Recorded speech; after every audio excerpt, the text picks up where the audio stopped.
Welcome to SportsBeat KC, the Kansas City Star Sports podcast presented by First Federal Bank. It's Thursday, August 4th, and I'm Blair Kirchhoff. Chiefs training camp marches on, and we spend a good portion of today's show discussing the draft class and how they're performing at Missouri Western.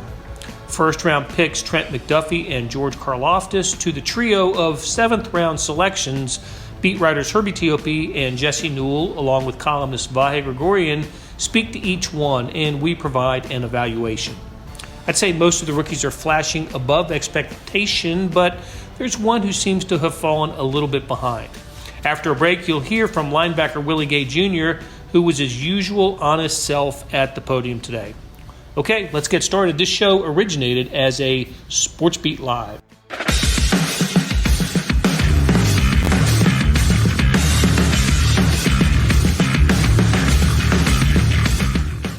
Hey, another day, another Chiefs practice, although this one with a different background today. We'll tell you about that. And another SportsBeat Live presented by First Federal Bank. Welcome to the show in St. Joe. We're coming at you from training camp, and let's take some roll call here. We got Vahe Gregorian in the house. Vahe, hello. Good to be with you guys, and I can report many different sorts of weather conditions here, from ice station zebra inside to Jesse Newell throwing away the Mary Poppins umbrella and trying to stay dry out there.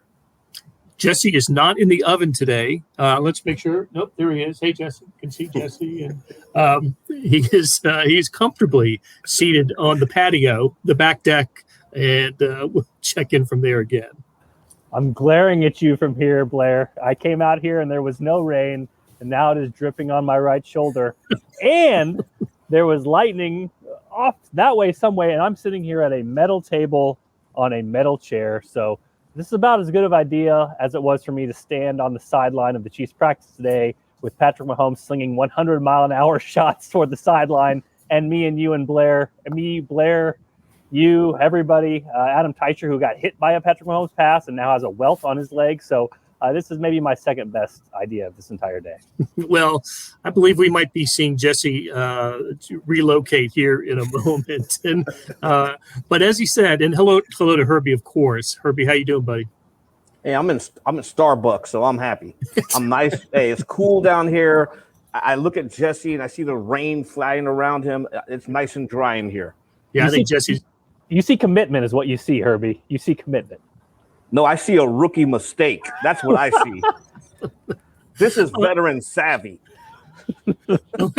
I'm glad you brought up rookies because we're going to talk about them in a little bit. But before we do, I'm going to allude to something Jesse said. I was thinking about this as we were standing on the sidelines indoors today because it rained and was raining hard in St. Joseph, Missouri for a good chunk of the morning. So practice was indoors today. It's the first contact practice inside. And I got to thinking that the Chiefs are always looking for ways to enhance fan experiences for their season ticket holders. Bad idea already. Bad idea.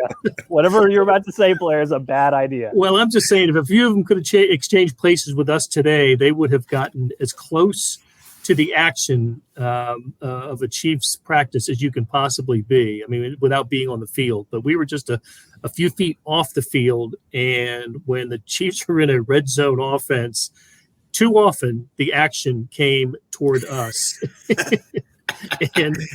and incredibly, on the action that went to the opposite side of the field for us, from us, there was who was it? Was it Gary Jennings that went into the garage door on a? You saw it, Herbie. It was an incredible collision going out of bounds. A garage door, by the way, that we were standing in front of, just on the opposite side of the field. So I'm not sure if he put a crack in that garage door, but he went into it pretty hard. Yeah, I don't know if I saw it more so than I heard it.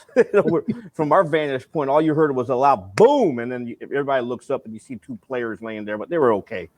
He got up and then went back to the huddle, and the only thing that was hurt was the door. Well, I tell you what, though, that was like one of those old movies in Sense Around where you felt like the whole theater was shaking, and because the effect was the entire building, a couple hundred people in there, came to a silenced halt. It was that loud. And I did go ahead, Vahe. Just a little glance at the forensics. At first, I thought we just saw sort of the steam and smear outline on there, but there was some cracked glass over there afterwards. It made me wonder whether they maybe have outgrown the indoor game. Yeah, I think it's the shatterproof glass, so it like shattered, or it cracked but didn't shatter, which was good for the Chiefs, obviously. But you're right, Vahe went completely silent. By the way, it's sunny out here now, guys. You guys are such pansies. Get out here in the sun with me. But I do want to point out, Blair, when we're talking about trying to use our brains a little bit, I looked directly across at that glass that broke, and then I noticed I was looking directly across at the glass that broke. And if that window pane was on the other side and the pass was thrown to the other side, that glass breaking would have been maybe me or your skull, Blair, because we were right in front of the window on the opposite side. So Yep. I headed for the hills. I headed for the end zone. That was enough for me. I've seen enough of the Chiefs bashing themselves into the windows and the walls. It didn't need to be me cushioning their blow. But you see, the veteran of the group was in the end zone. So while y'all were over there on the sideline trying to dodge the footballs coming your way, we were safe out of the line of fire at the end zone. Hey, going back to that play, though, yes, it did get quiet, but it was soon interrupted by somebody yelling from the sidelines, "Oh, hell yeah." That's right after that collision. So after that, hey, right back to football. We're right back to football. Well, and just one more little atmosphere note, Jesse, I think alluded to it just a moment ago. There was a media wound today. Adam Teicher, our buddy from ESPN, took a Patrick Mahomes pass off of his leg and had quite the swelling. By the way, it was a rocket. I was next to Adam. That thing was coming. I was trying to get my leg out of the way, and I did, thankfully. But Adam also took one for the team as part of not a veteran move, and that thing was welting up like 2 minutes later. So yeah, if you ever think that Patrick Mahomes is throwing the ball with some velocity, you're absolutely right about that. We saw evidence of that today. And didn't you guys say he was just kind of flicked it away? I mean, it was not maximum release. I don't think that was max for him, but it was. I'm sure Adam Teicher is feeling the max on the leg right now. I might need some ice tonight.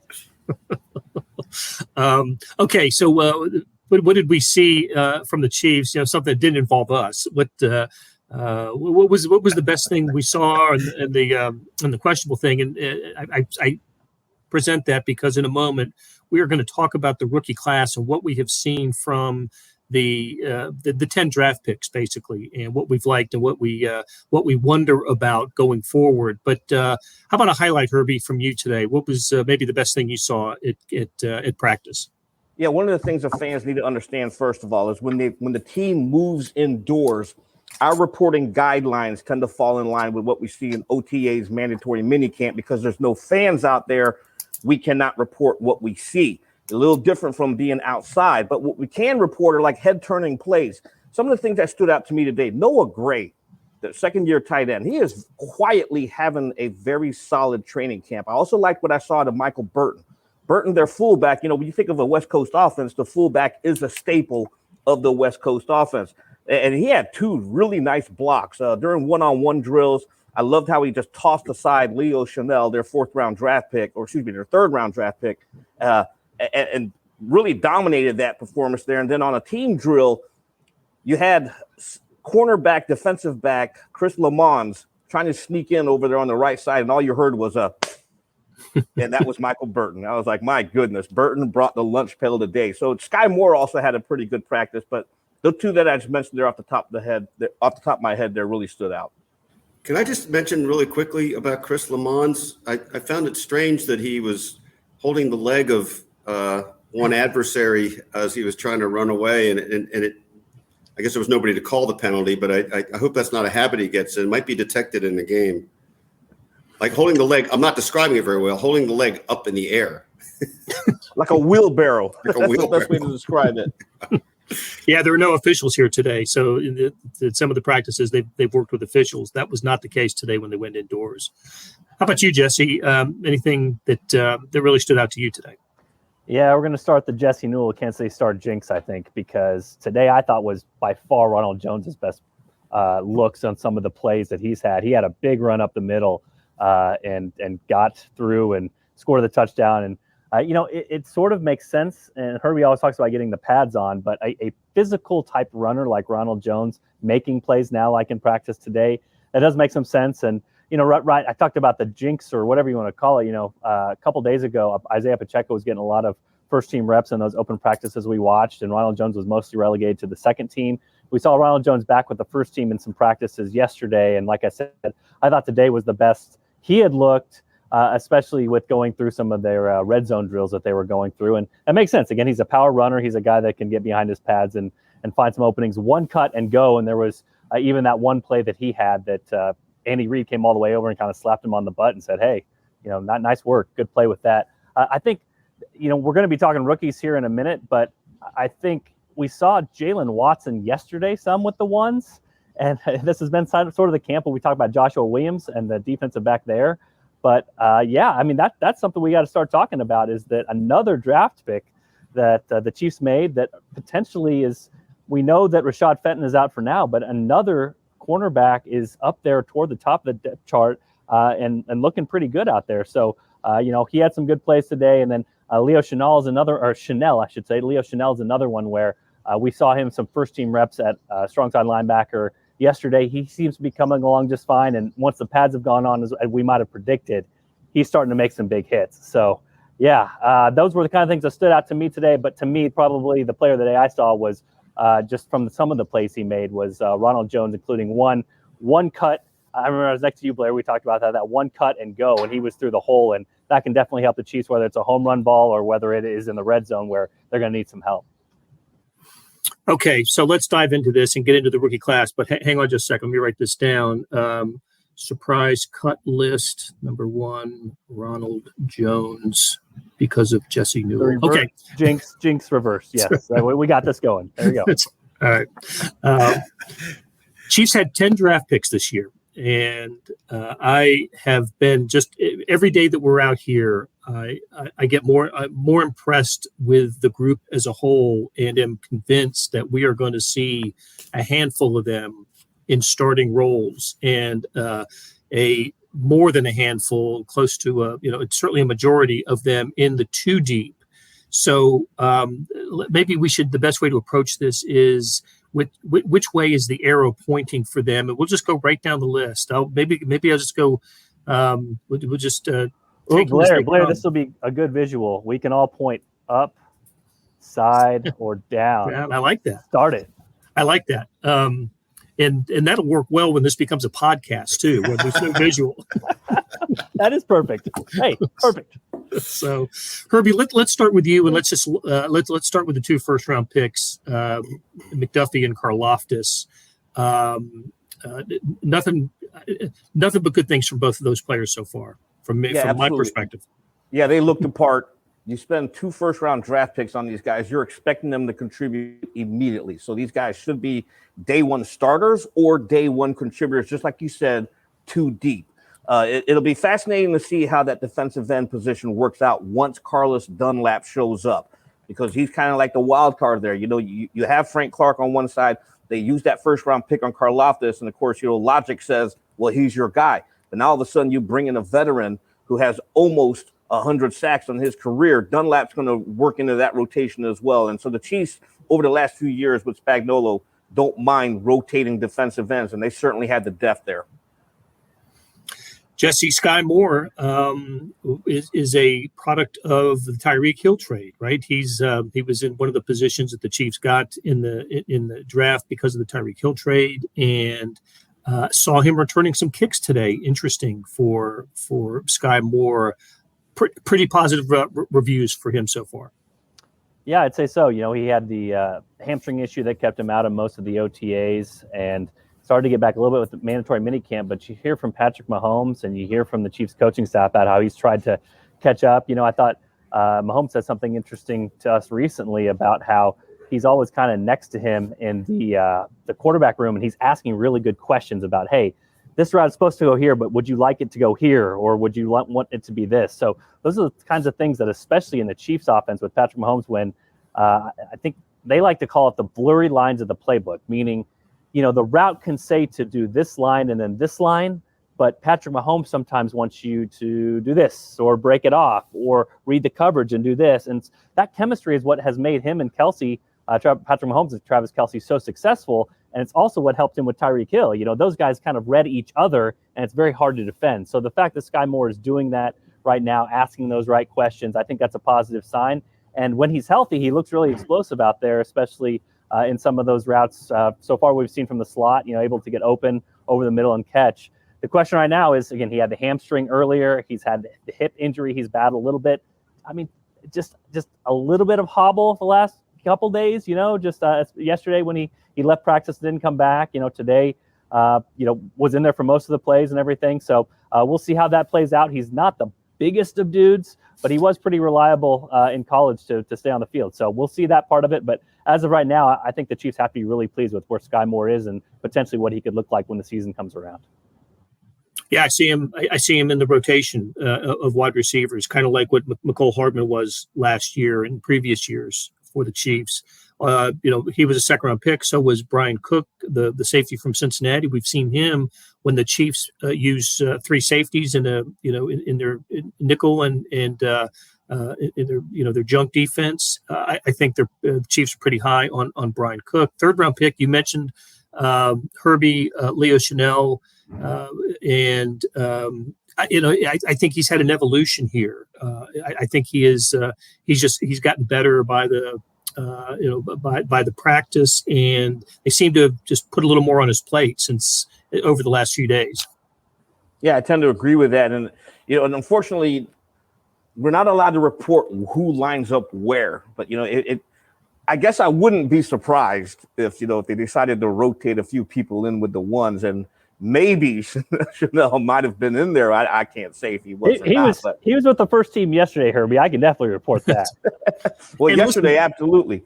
But Vahe got to practice late, so I don't think the rules apply to if you didn't get the rules when you get there. So. Well, I was too busy dodging footballs and chit chatting. Okay, all right, but anyway, okay, so yeah. Right. Okay. Good deal. And maybe same with Joshua Williams, Herbie, rotation. And what's his role when Rashad Fenton comes back? It's interesting you bring that up because there was a group of us, out of harm's way at the end zone watching practice. We were actually talking about how deep we thought the cornerback position would go because I almost gave away where this one cornerback was playing, but he's kind of buried, and I'm talking about DeAndre Baker, and he's a guy I thought would actually be that fifth or sixth cornerback. And right now, when you look at the competition, the way it's working out, when Rashad Fenton comes back, you got to figure he's in the top four. You've got Trent McDuffie, you've got L'Jarius Sneed, you've got Rashad Fenton, Joshua Williams, Jalen Watson, Lonnie Johnson. Now all of a sudden, I just named off 6 cornerbacks. So this is gonna be fascinating to see how the rest of this battle shapes out. And I think preseason games will separate the top 3, top 4 guys. Okay, we've listed 6 of the 10, and I think thumbs up for all 6 of those so far. Not even a thumbs over, as Jesse suggested earlier. But now we come to the 5th-round pick, Darian Kennard, the offensive lineman from Kentucky, the 5th-round selection. I think people had visions of Trey Smith when he was selected, and I'm not seeing it yet. I'm just not. He's the one that, not today, but in previous practices, haven't seen him, certainly not running with the ones at all, and sometimes not with the twos. So I don't know what there is to say here, except this is a thumbs over or towards a thumbs down. We're only a few days into contact practice, but I think he's just got some more work to do.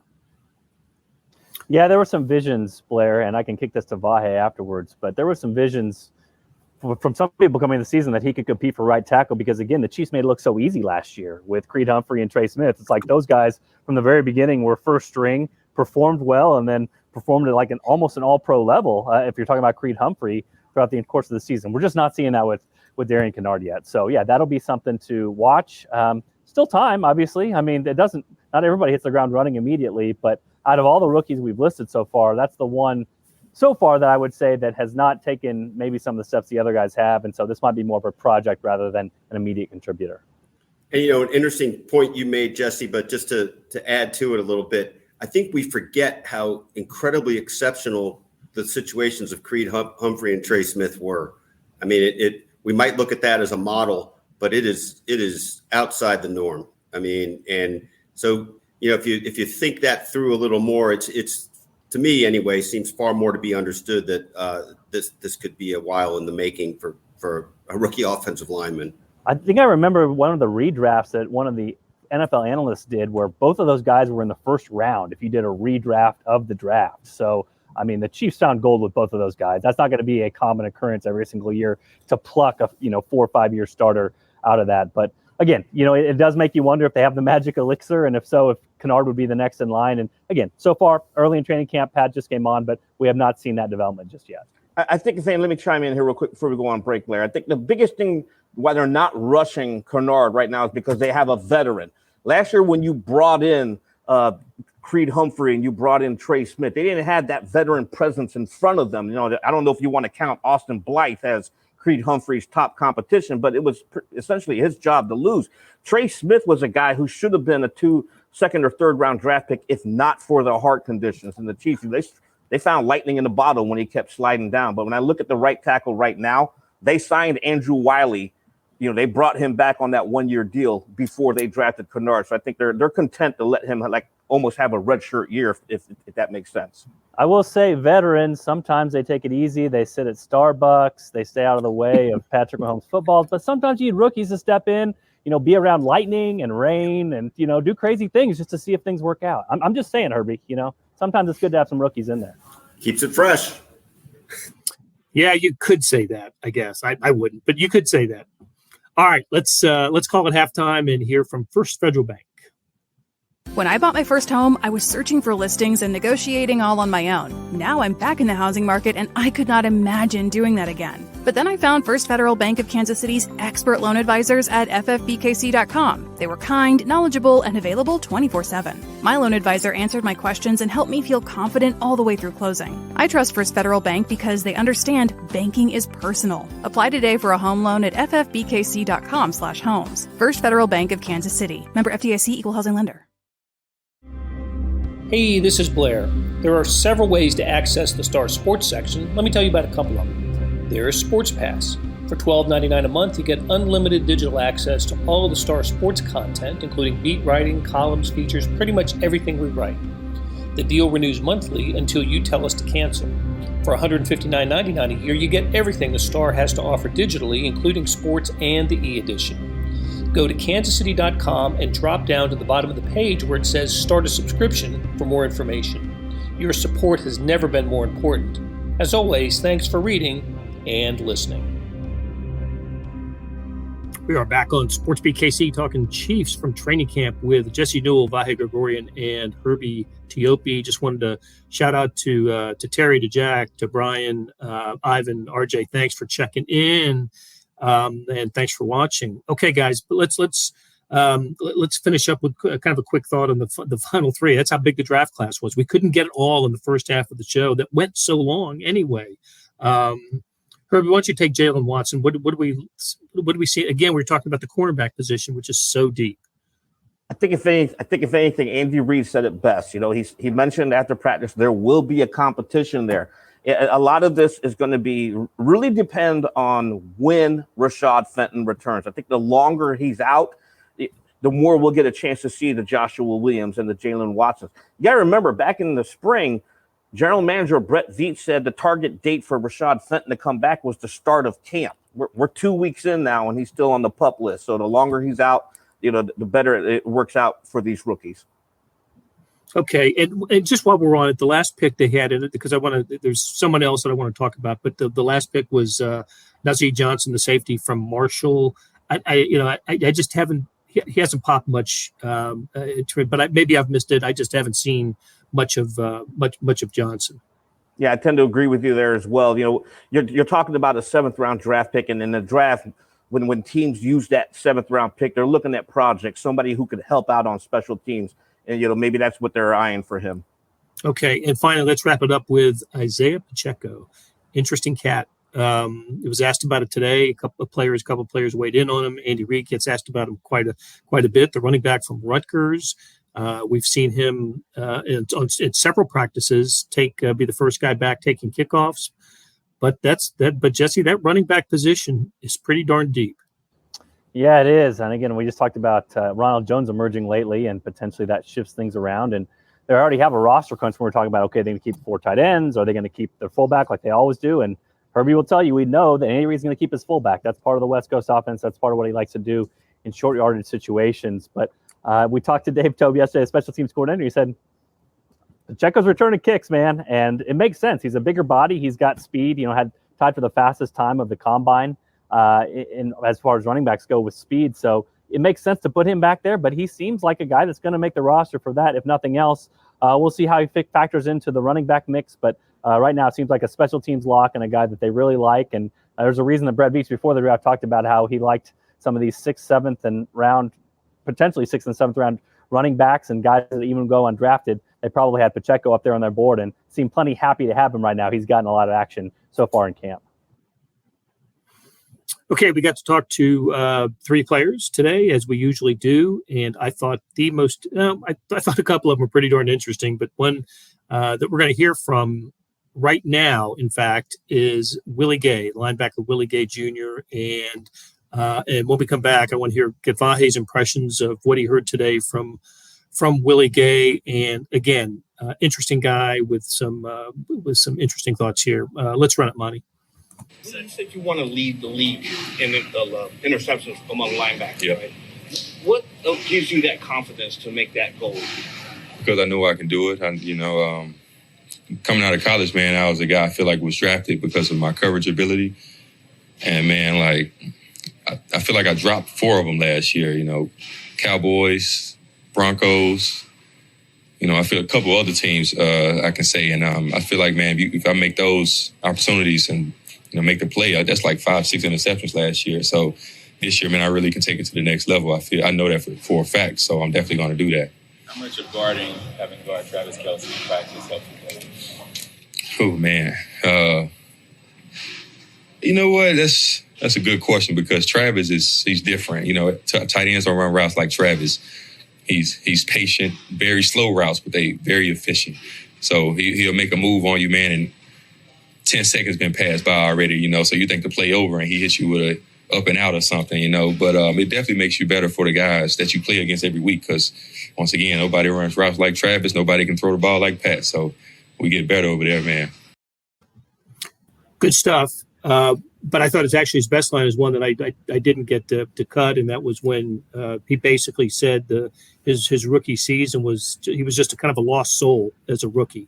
And so he was asked about the other rookies, the ones we just talked about, and he was pretty open and honest about how the game was so fast for him as a rookie, but he's confident enough now to throw out a number for the interceptions he wants to track this year. So what'd you think of Willie Gay Jr. today, Vahe?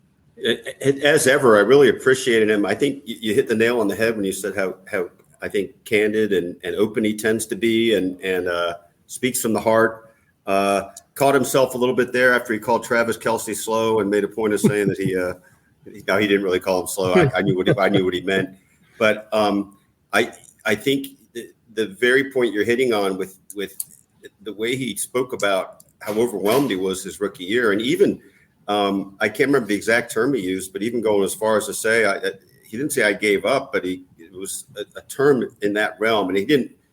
Just so I think nobody misconstrues that, I don't think he meant like he was, quitting on the job. It wasn't like that, but I think he just kind of came to feel like this isn't my time, and I've got a lot more to learn. The most colorful sequence that I kind of enjoyed was him sort of crowing a little bit about taking another Mahomes interception back and saying that's the reason he knows he can lead the league in interceptions, because if he can take a couple of Pat's balls, you can take them from the other guys. And then Herbie, I don't know if it was you or somebody asked if he told Patrick about that, and he said, "I'm not that cocky." So that it's just a point of humor, but it actually gives you a little glimpse at, I think, the real persona. He's kind of got the swagger, the juice, as he noted, but I think he also has a level head about how he's going to be as a player. I think he's really an appealing guy for Chiefs fans. Yeah, look, I think between him and Nick Bolton, we're kind of dealing with a position of strength for the Chiefs defense this year. And he was, there's something else that crossed my mind as he was talking. Vahe, you were not up here one day earlier this week when the topic of mental health was popular on the podium. A couple of players addressed it. And you remember his rookie year that Willie Gay had some issues with that, and maybe we didn't ask him about that today. But this is somebody who has had to deal with that, and anyway, I couldn't help but think that he seems to be in a good place right now, and hopefully he is.